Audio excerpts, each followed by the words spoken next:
Tuko na brother Yes, mimi natoka Somalia. Tuko na brother Taz, ni mtaalamu wa dawa lakini pia alimsaidia kwa kiasi kikubwa sana dada yetu Marem Karin. Kaka, kwema? Kwema. Pole sana. Asante. Kwa nafasi yako niliona jitihada zako za kupambana kumsaidia. Ni kweli. Niambie, wakati anaenda India alikupa taarifa na ulikuwa unapata mrejesho wa kule alipokuwa yupo? Yani kwa kifupi Hawa alikuwa ni moja kama ya familia au ndugu, alikuwa ni rafiki yangu sana.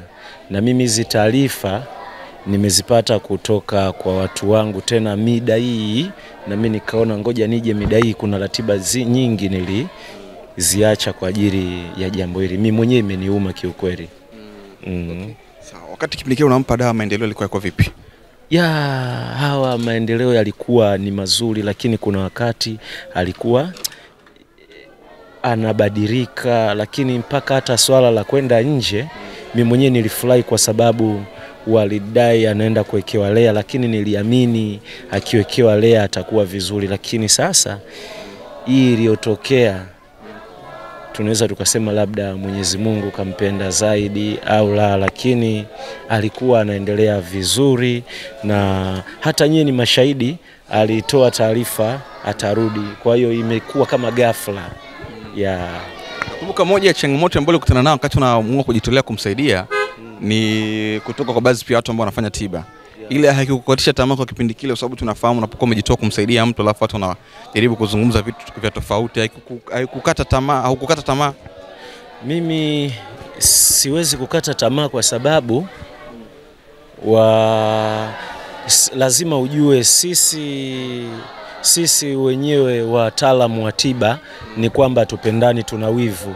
Kwa ile mimi hainishtua kwa sababu nishapata changamoto nyingi. Changamoto za maneno kwangu sio issue. Kwa hiyo mimi nilitoa kwa moyo wangu, sio nilitoa nionekane. Na hata Hawa kiukweli alikuwa rafiki yangu sana. Yaani ilitokea kuwa rafiki yangu sana, hata mdogo wake, mama yake, ni watu ambao mimi nilikuwa nakuja mara nyingi sana nyumbani. Okay. Sawa. Pia mama yake alikuwa anaumwa pia. Ulinamna wote ulimsaidia mama yake pia Hawa kipindi cha naumwa? Kiukweli wao ni mashahidi, wataongea, lakini siwezi kusema nilimsaidia vipi, lakini kiukweli wenyewe wataongea. Mimi nilifanya ni moja ya familia.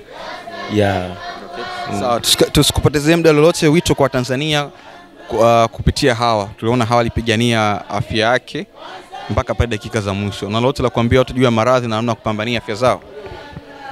Malazi yapo, uchawi upo, kila kitu kipo. Kwa hiyo hii msiba wasitumike watu wengine kutafuta, maana wataalamu wengi au waganga au watu fulani huwa wanatafuta kutrendi kupitia jambo hili. Kwa cha msingi tubaki na huzuni, tufikirie.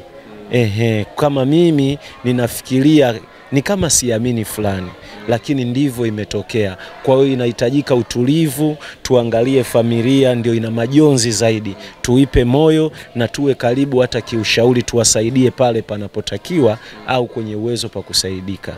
Naomba nikuulize la mwisho tu la kukazia. Kuna namna mtu anaweza kaumwa ugonjwa ukaonekana ni hospitali 100%, lakini ukawa ni wa Kiswahili, watu wanapiga misumari pale usipone kile ukaenda hospitali? Hiyo ipo sana. Ipo sana. Hiyo sio tu. Unaweza ukalogezewa pombe ukaonekana mlevi, unaweza ukalogezewa unga, unaweza ukalogezewa ukimwi, unaweza ukalogezewa kansa, unaweza ukalogezewa kisukari. Labda na magonjwa mengine. Labda tu ifahamike kwamba jinsi nilivyosema toka awali, Hawa akutakiwa first one kipindi anaumwa kupeleka hospitali, kuna njia zilitakiwa, ila kwa sababu swala nasema lilienda kihospitali, ilitakiwa ufatike ule mtiririko, tayari walikuwa washaanza operation. Tungetumia pengine dawa za asili tu angepona. Sasa hapo ndio inatakiwa awe mtu mshauri au mtu anayejua au mtu ambaye kashtuka. Ndio. Kumbe haya mambo yapo bwana. Haya mambo ukisikia mtu anasema hayapo, labda hajakuwa na dunia haijui. Ile kukutana nao atakuwa shahidi. Mambo yapo kaka. Uchawi upo kaka. Asikwambie mtu. Yaani labda mtu akikwambia hamna ni muongo.